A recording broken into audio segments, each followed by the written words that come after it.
Okay, this is my 1 week review of the Colamy Atlas from someone who doesn't really know anything about chairs. I'm not a office chair, ergonomic chair enthusiast by any means. I've been using just standard office chairs and gaming chairs probably for the last 5 years. But because I work from home majority of the time, I wanted to get a new chair that wasn't going to destroy my back over time. It was a bit more comfy to sit on for long periods. And yeah, it's just, I think everyone gets to a point where gaming racing style chairs just look a little bit out of place in a room. So I decided to go kind of like ergonomic office chair vibes. And I was looking up chairs for probably 2 weeks before I decided on this one, because it's quite difficult.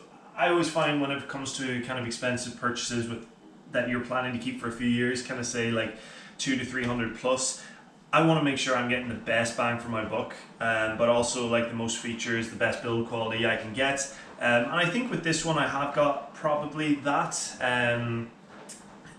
Now, if you look up reviews, and it's kind of funny because I'm standing next to the TV, whenever you look up what is the best budget office chair, ergonomic chair to get, everyone is going to tell you secondhand Herman Miller's, secondhand Steelcase, these kind of brands, which for secondhand chairs you're probably still looking 300, 400, 500 pound, euros, dollars, depending on where you are. But the other kind of realistic thing that you're not going to see on these forums like Reddit is that these chairs don't really come available in every part of the world unless you're in major cities, say London, New York, like places in California, stuff like that, places with huge populations, and with also kind of like a wealthy population where people are getting rid of those kind of chairs to upgrade, whereas I'm more so in the category where I'm trying to script up secondhand premium stuff, but they're just not available. So I wanted to buy a new one. I didn't want to drop £1,000 on a brand new chair, £1,500 to be honest for Herman Miller's and stuff like that. So I decided with this. This cost me £260 off Amazon.co.uk. I actually think it's a little bit cheaper if you buy it in America, but it's the way of the world. It is what it is. And so far I'm very happy with it. I'm going to try my best to go through everything about the chair. I'm not a reviewer, I don't know anything about chairs. So this is kind of a review by a dummy for dummies, more than likely, because if you're a chair enthusiast, you're not watching this to this point, and if you are, you're probably laughing at me. That's fine. But we're going to work from the bottom up. That might work. So going off the casters, they're plastic casters. I think anyone who is not a chair enthusiast is going to really care about this. I use them on carpet and they're fine. Even better when they're on a wooden floor. You've kind of got like steel and aluminium kind of vibe going on here, so this is a little bit heavy. And what I also should say is building this chair, assembling, is really easy. This took me around 15 minutes and I was going quite slowly. Everything kind of just slots into each other. You get an Allen key to put everything together. And yeah, it's really easy. You also get a 3-year warranty on this, but people have kind of speculated how easy it is to make warranty claims with Colamy, and hopefully I won't have to go down that process, but you do get a 3-year claim. But myself, and I imagine most people are like this, whenever you have something so kind of heavy and bulky, it's such a pain in the ass to ship it back. You just kind of want, you just hope for the best, that when you order it, it's like, that's it, good to go, you don't have to think about it again. But 3 years, 80 quid a year, that's not too bad. And then anything more than that, you're laughing. So yeah, casters, base, that's all fine. You kind of got like a thick cushion here, which is probably different to a lot of ergonomic chairs where they can be fully mesh. Not all of them, but you kind of got a thick cushion. I was used to like leather gaming style chairs, so this is way comfier. I've heard kind of some reputable reviewers saying that this is on the firmer side. I think it's soft as hell compared to like gaming chairs with next to no cushion on them. So if you're going from a gaming chair and you're considering this, it's way comfier.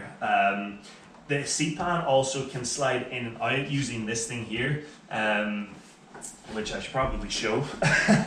So on the left you kind of got this little rotation thing. And I'm actually not sure how to use it because I haven't Oh yeah, that's it there. And then pretty much just, I think it lets you, yeah, put it back. So to show on camera, hopefully, you can kind of push it in. So if you're a little bit shorter, you kind of want this so there's no gap here. I am 6'3", so I kind of have it all the way out. And once you have it out, you just pop it in like that, so it can't move. Because I think one of the better reviewers on YouTube actually forgot that in his review, which makes you feel good about yourself because even the best can make mistakes. But yeah, the cushion, the chair, pretty good. Now it comes to I'll start with the backrest. I really like it. People give this chair slack for its lumbar support because it's fully made of plastic, hard plastic, brittle plastic, probably. And some people find it quite uncomfortable. I don't at all. I've used this chair for over a week now. That could change over the course of a year. I kind of plan to do this in a month and a year's time to see how it holds up over time. I don't notice it. It's not like digging into my back, and you can kind of just get rid of it doing that anyway, so it is quite easy. You also have kind of quite a good recline on this chair. I think it's up to like 130 degrees or something like that. And you can lock it in multiple different positions. I think it might be like 4. And yeah, it is quite comfy. It also goes quite straight, so you do have good posture, good seating position for, I suppose, the healthy aspect of it. But the reason I like this chair so far is because I don't always want to sit like this. When I'm working, yes, that's great. I want to be upright. But like when I'm playing games or watching a movie or like YouTube on the computer, I tend to sit like this quite often, and this chair is quite perfect for it. The headrest is fine. I'm putting it up too much. I've never had a chair with a headrest, being honest. And this one is like somewhat usable.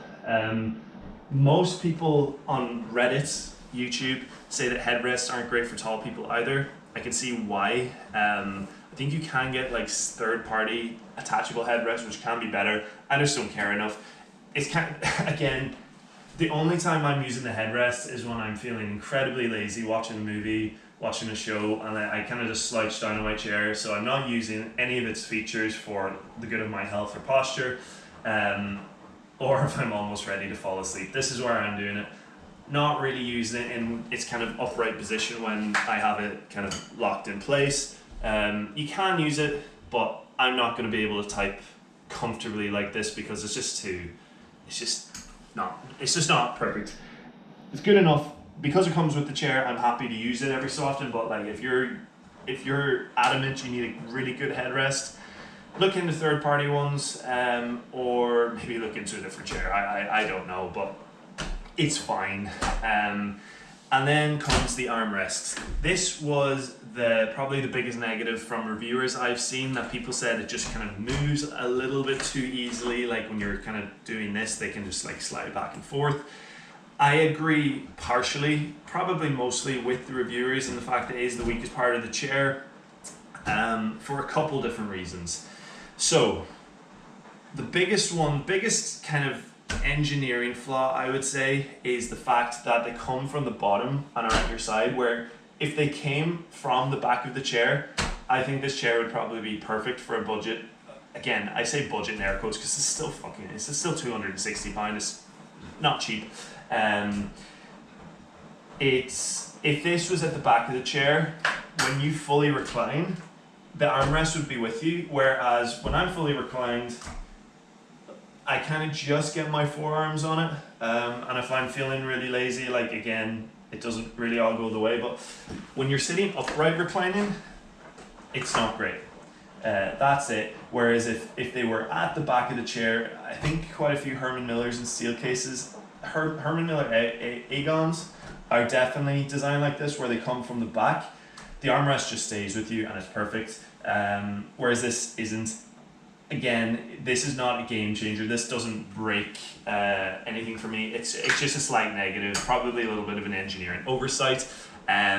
Still good enough. They're still fine. In terms of the movement, they don't move anywhere near as much as the reviewers let on. I don't know if that's been changed since those reviews came out, because they're probably over a year old at this stage, but they still do move a little bit too easily. I'm not a person who usually gets up like this, but because I sit like this and slouch down quite a lot, I do tend to grab myself up in the chair a little bit, and it will move. But again, they're fine. In terms of cushioning, they're fine. They're nothing amazing, but they're not hard enough that your elbows are going to be sore, in my personal opinion. They do the job. That's really it. In terms of other adjustments on this chair, so I think this is, so it's 1, 2, I think these are 4D armrests because they have 4 different changes, so they can go up, down, and I usually have them all the way up. They can pivot in and out, forward and back, and side to side. They're fine. They have plenty of adjustment, which is good. The chair, as most of these chairs, will go up and down. I actually, just noticing right now, I have been sitting quite low to the ground, which again probably isn't the healthiest for me, but it's how I've kind of been most comfortable. This is for the seat pan, which I showed earlier, to kind of put this forward. I always have it at its max forward, just to give my thighs the most support. And then you have this, I think this is for the tension on the tilt, so pretty much to make it easier or harder to go forward and back, because it is kind of nice just to rock forward and back. But yeah, that is really it. I appreciate that most of that video was just me sitting in a chair. But yeah, if you are in the lookout for a budget office chair, ergonomic chair, and you don't want to spend over $1,000, or there is no second-hand top-tier Herman Miller steel cases in your area, or you just don't want to buy a second-hand chair, furniture, because a lot of people don't like doing that either, I will recommend this. I think this is going to be more than perfect for the vast majority of people. Whenever I'm going to go back to the TV, when I was looking for a TV, I again only wanted to spend kind of in that 300 quid mark, because it's just something I like having on, but I'm not a screen enthusiast. I don't care about deep blacks. And when you look up the best budget TVs, everyone's telling you to spend at least 1,500 for the best budget.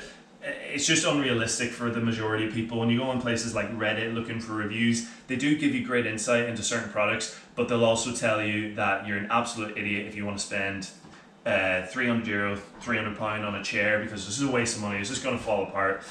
If I get 3 years out of this chair, I feel like it's a good purchase, happy days. Anything more than that is even better. If I can ever comfortably afford a Herman Miller in-body, I will probably buy it, because I just think it's a chair that will probably suit me. Am I going to go out and spend 1,700 on a chair right now? Absolutely not, because I have other things I need to focus on. So yeah, I hope you liked the video. Hopefully it is somewhat useful to you, because I think, again, when you're in this space, if you're similar to me, when you're looking up reviews and you want to make sure you get the best bang for your buck before you make a big purchase that you're going to keep for a few years, it's kind of hard to divvy between people who have just ridiculous amounts of money that just tell you buy this, buy something for 2,000, stop thinking about it, you get a 12-year warranty, XYZ.